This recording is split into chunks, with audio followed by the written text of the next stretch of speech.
Hey Aquarians, welcome to your reading for the month of July 2020. So before we begin, just let me quickly pull out a card from my Super Attractor deck and let's see what it says. It says, I let inner sense of quiet multiply each day as I strengthen my faith in the love of the universe.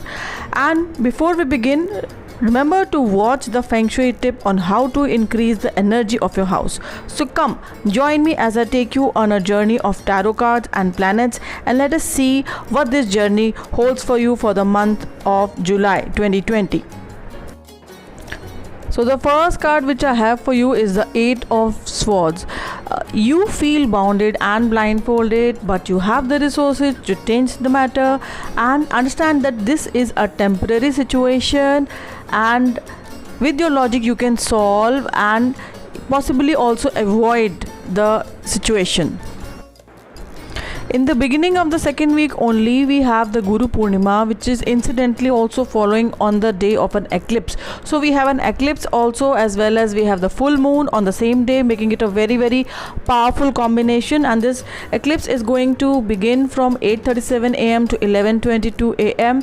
and this is going to bring in a whole portal of new energy, and it's like clearing out the energy which is no longer required on your life, thereby putting you on the path which you're meant to walk.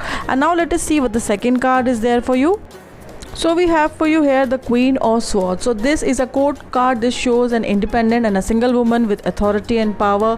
She has good communication skills, and she could have faced emotional loss and maybe a separation, perhaps due to a divorce or a death. She is strong-willed and has coped up with her loss. This could so this lady can help you out with the situation that you are facing. In case this person is not there, then this card represents a situation which is difficult in your life right now, but this will also open up new vistas for you if you use it positively. And the third week, the card that I have for you is the Knight of Cups. So this shows this is a person around you. This person is a young person than you. He is going to bring a message about love or your true love. You might be deeply involved in an emotional situation to the point where little else is going to matter to you right now. You might be awaiting this message, such as a declaration of love or a proposal of marriage, with great anticipation. And if, however, there is no such person in your life, then this situation represents a person who is your friend, very honest and intelligent, and is willing to aid you in the issue that you're facing right now in your life. Also in this week, on 12th of July, in the beginning of the week only, we have Mercury, which is going direct and ending a long period of miscommunication, misunderstanding, delays and obstacles in your life. And then on 14th of July, we have the Sun, which is going to transit into the Cancer sign, and Cancer is in your 6th house. So all the obstacles or illness which was there in your life, your health will get better, enemies will get removed. And then we have for you the card.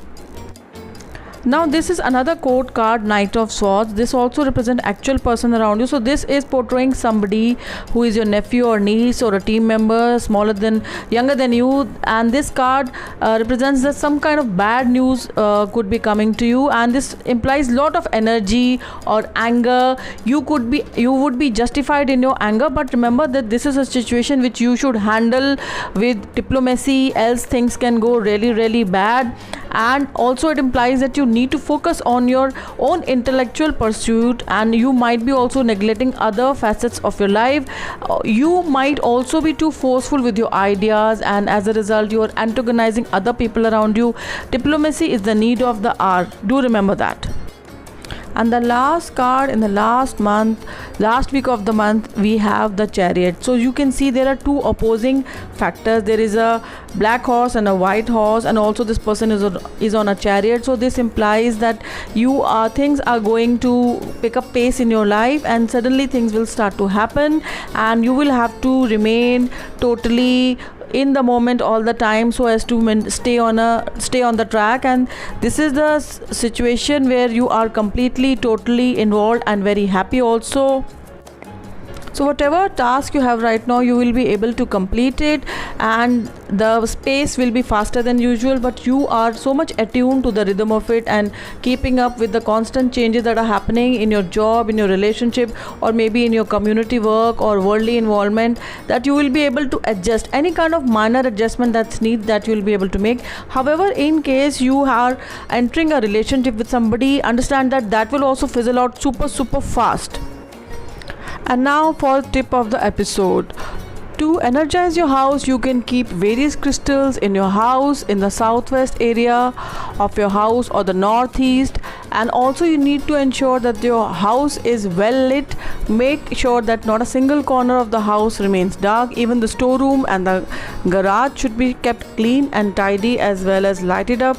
In this way you can bring about a magical increase in feng shui and yang the energy of light of the house. In the southwestern corner of the house, you can keep beautiful and artistic vases made of china clay or simple clay. You can also keep pots instead of vases in this corner of the house. These two things also strongly increase the chi energy of the house. In the southwestern corner of the house, keep 7 kinds of clean and clear crystals. These will also help magically increase the land energy, and this will also help to maintain happiness, peace, unity, discipline and understanding in the family.